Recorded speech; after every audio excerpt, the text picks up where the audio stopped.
Welcome to Karman Coeducation, strive to excellence.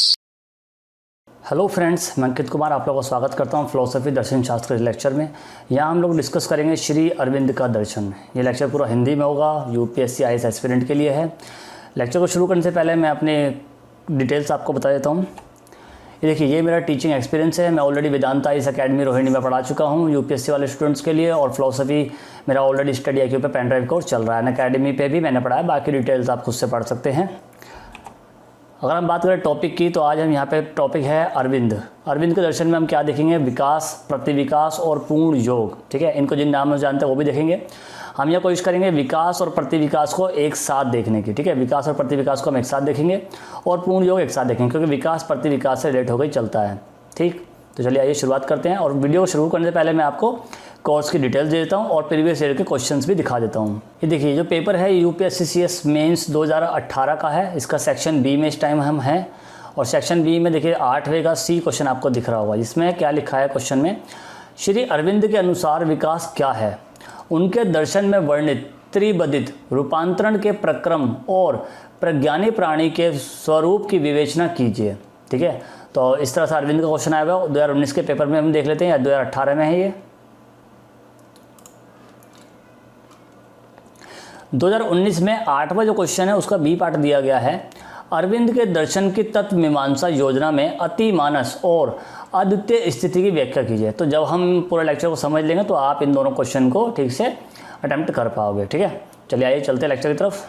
Arvind का संपूर्ण योग, एकीकृत योग क्या है? ठीक है, योग शब्द से तात्पर्य है मिलन से होता है, या मिलन का मतलब क्या? आत्मा का परमात्मा से, जीव का विश्व आत्मा से मिलन होता है ना। देखिए, आत्मा होती है वो परमात्मा से मिल जाती है। आपकी जो आत्मा होती है, कहते हैं ना कि मृत्यु के बाद आत्मा स्वर्ग लोक या नरक लोक में चली जाती है, तो स्वर्ग लोक में जाकर वो परमात्मा से मिलेगी, और जो जीव होता है वो विश्वात्मा में सम्मिलित हो जाता है। ठीक है, अरविंद ने एक पुस्तक लिखी जिसका नाम था सिंथेसिस ऑफ योगा।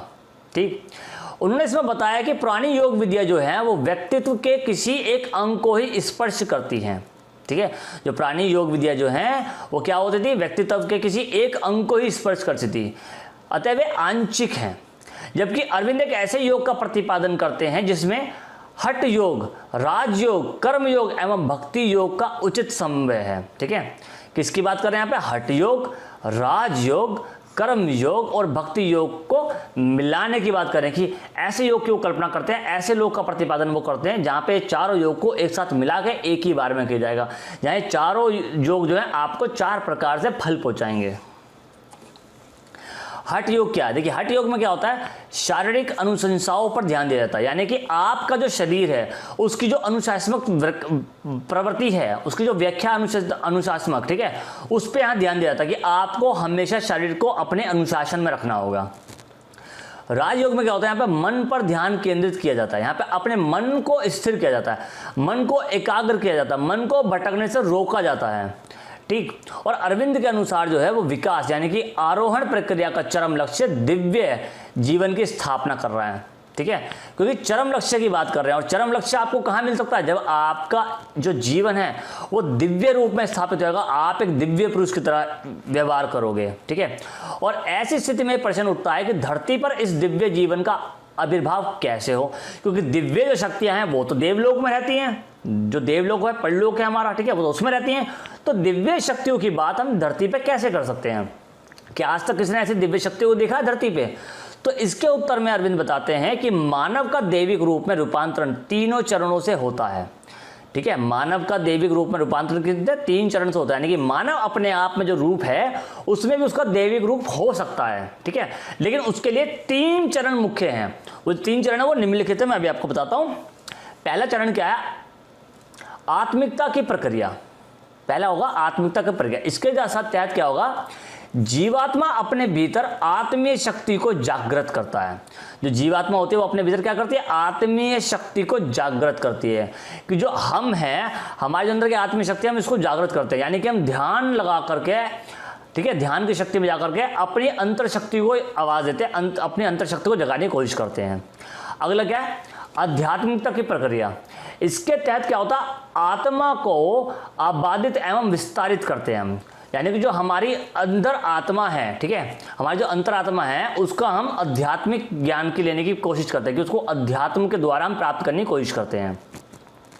अगला है अतिमानसीकरण, ठीक है, अतिमानसीकरण की प्रक्रिया। इसके तहत क्या होता है, आत्मा ईश्वरीय रूप ग्रहण कर लेती है। जो हमारी आत्मा होगी वो ईश्वरीय रूप ग्रहण कर लेगी, यानी कि वो ईश्वर के रूप में परिवर्तित हो जाएगी, ईश्वर बन जाएगी, ठीक है। तो आत्मा को ये ईश्वर की संज्ञा दे देते हैं यहाँ पर। अब ये डिपेंड नहीं करता यहाँ पर कि वो शरीर से अलग होकर आत्मा जो है वो ईश्वर बन जाती है, लेकिन शरीर से अलग होने के बाद तो आत्मा का कोई कार्य रहेगा ही नहीं, तो उस शरीर में ईश्वर रूप धारण कर लेती है। अब शरीर में ईश्वर रूप अगर आपने देखा है तो अलग बात है। अब यहाँ पे मानस और अति मानस की बात करते हैं। देखिए अरविंद जो है, अरविंद का दर्शन जो है, इसमें क्या होता है, सत्ता के 8 स्तरों की बात की गई है, जिसमें मानस निम्नतर गोलार्ध में स्थित है और अति मानस जो है वो उच्चतर गोलार्ध में है। जो हमने अभी देखे थे ना, ऐसे करके पूरे 1 से लेकर के यहाँ पे 1 2 3 4 5 6 7 8 ये देखे थे हमने। तो यहाँ पे क्या होगा, जो मानस होगा ये एक निम्नतर होगा, ये हो गया मानस, ठीक है, और ये हो गया उच्चतर, ये हो गया हमारा क्या, अति मानस। तो इस प्रकार से इस गोलार्ध की बात कर रहे हैं।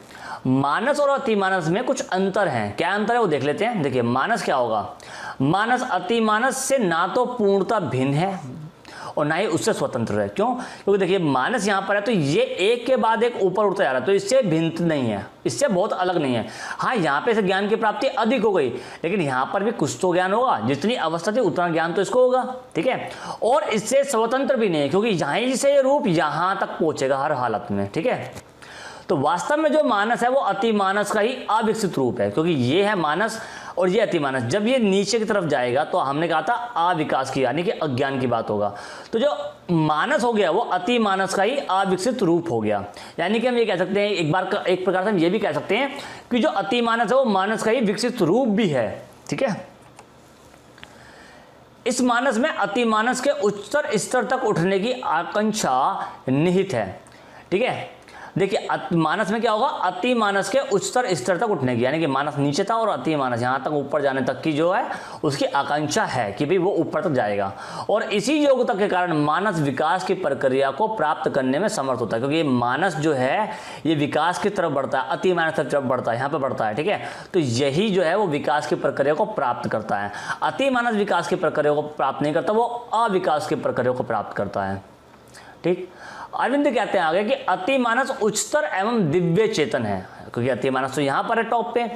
जो मनुष्य उसके जीवन को निम्न प्रकृति के आग्रह एवं आकर्षण से युक्त कर दिव्य सत्य को रूपांतरित करता है, ठीक है। तो यानी कि आप मानस से अति मानस में जाओगे तो आपको परम ज्ञान की प्राप्ति होगी और आपका जो अज्ञान है वो खत्म हो जाएगा। अरविंद के योग एवं पतंजलि के योग में समानताएं भी हैं कुछ। देखिए अरविंद और पतंजलि दोनों विकासवाद अवधारणा में विश्वास करते हैं।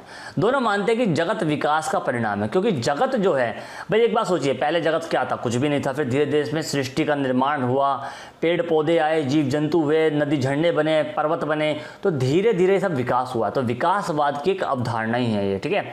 इसको हम क्या कहते हैं, पतंजलि कहते हैं क्या, कि जो हमारा जगत है वो विकासवाद की अवधारणा में विश्वास करते हैं और विकासवाद को ही जगत मानते हैं। दोनों के योग में ईश्वर की सत्ता को स्वीकार किया जाता है, क्योंकि इन्होंने बताया कि ईश्वर के लिए 3 इंपॉर्टेंट योग इन्होंने दिए थे अभी, ठीक है।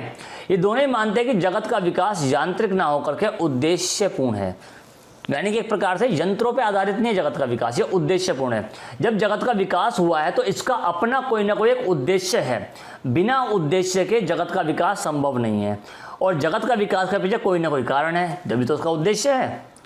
दोनों ही बंधन का कारण अज्ञानता को मानते हैं, क्योंकि अज्ञानता हमें क्या करता है, वो बंधन में बाध्य रखता है। हम अज्ञानता को पकड़ के बैठ रहते हैं, यानी कि अधूरे ज्ञान को, कभी बिल्कुल ही अज्ञानी बन जाते हैं हम, ठीक है। तो हम क्या, हम किसी न किसी बंधन में पड़ रहते हैं, यानी कि हम मोक्ष की प्राप्ति नहीं करना चाहते हैं, ठीक है। इस बंधन से मुक्त होना नहीं चाहते हम इससे, ठीक है। और हम हमेशा बंधन में रहते हैं, और वो बंधन किसी प्रकार का हो सकता है।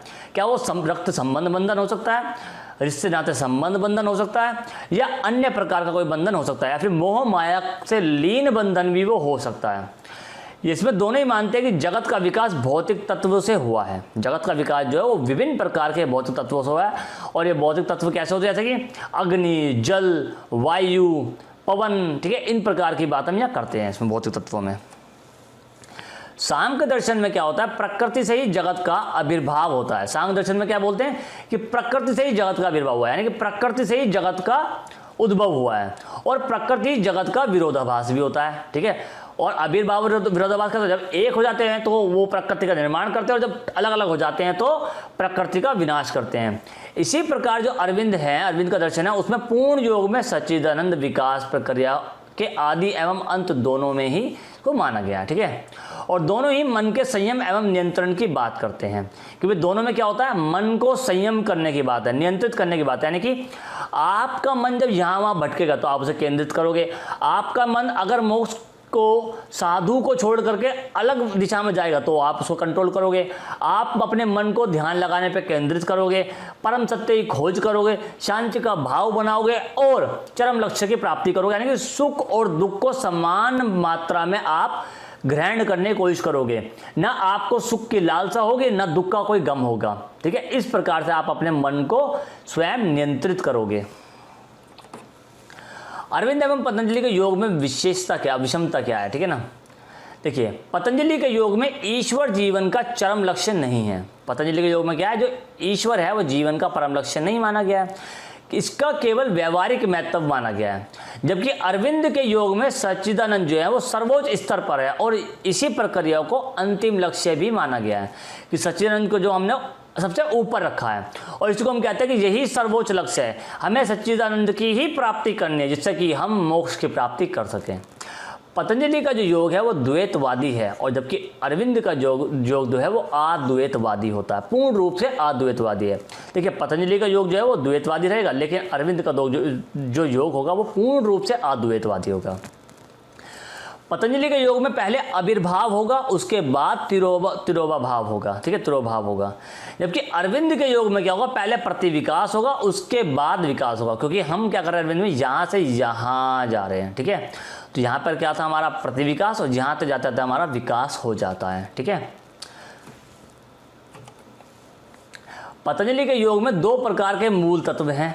इनमें प्रकृति की जगत का मूल उपादान कारण माना गया है, जबकि अरविंद के जगत की बात अगर हम करें तो परम तत्व सच्चिदानंद है, और इसी रूप को स्वीकार करते हैं। एवं जड़ एवं चेतन अद्वितीय नहीं है, ये कहते हैं जड़ और चेतन एक ही है, जिसकी अभी हमने शुरुआत में बात की थी। ठीक, और पतंजलि के अनुसार क्या होता है कि जगत सत्य है क्योंकि यह प्रकृति का वास्तविक परिणाम है, लेकिन अरविंद के योग के अनुसार क्या होता है, जगत सत्य है क्योंकि यह सच्चिदानंद का ही वास्तविक अभिव्यक्ति है। ठीक, तो ये बात करते हैं प्रकृति का वास्तविक परिणाम, और ये कहते हैं सत्य। क्यों कहते हैं जगत को सत्य है, क्योंकि ये सच्चिदानंद का वास्तविक अभिव्यक्ति मानते हैं। ठीक है, सच्चिदानंद की वास्तविक अभिव्यक्ति कहते हैं जगत को। ये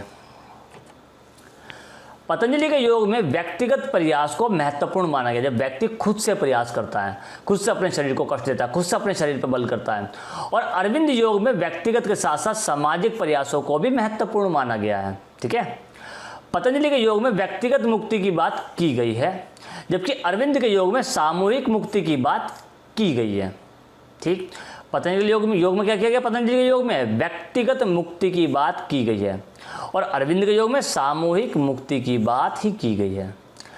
पतंजलि के योग में विवेक ज्ञान की प्राप्ति पर जोर दिया गया कि विवेक ज्ञान की बात यहाँ पे की गई है पतंजलि में, कि विवेक का ज्ञान है, और विवेक ज्ञान में आत्मा एवं अनात्मा का स्पष्ट ज्ञान हो जाता है। विवेक ज्ञान में क्या होगा, आत्मा क्या है उसके बारे में पता लगेगी, और अनात्मा क्या है उसके बारे में पता लगेगा, क्योंकि हमें विवेक ज्ञान हो गया, हमने पूर्ण ज्ञान की प्राप्ति कर ली। हम मुक्ति की बात कर रहे हैं, सामूहिक मुक्ति की बात कर रहे हैं। ठीक है, जबकि अरविंद के योग में क्या होगा कि योग का आत्म लक्ष्य एवं अनात्म में भेद नहीं है। वहाँ पे पता नहीं कि लक्ष्य आत्मा क्या है, उसके अनात्म क्या है, इसमें कोई भेद नहीं मिलता है, बल्कि अनात्मा में आत्म रूप अपारात्मिक माना जाता है, इसकी पहचान की गई है उसमें। ठीक है, तो ये था हमारा श्री अरविंद का दर्शन। आई होप आपको समझ में आया होगा, लेक्चर आपने एंजॉय किया होगा। ठीक है, इसके बाद मिलते हैं अगले लेक्चर में, तब तक के लिए bye bye and God bless you.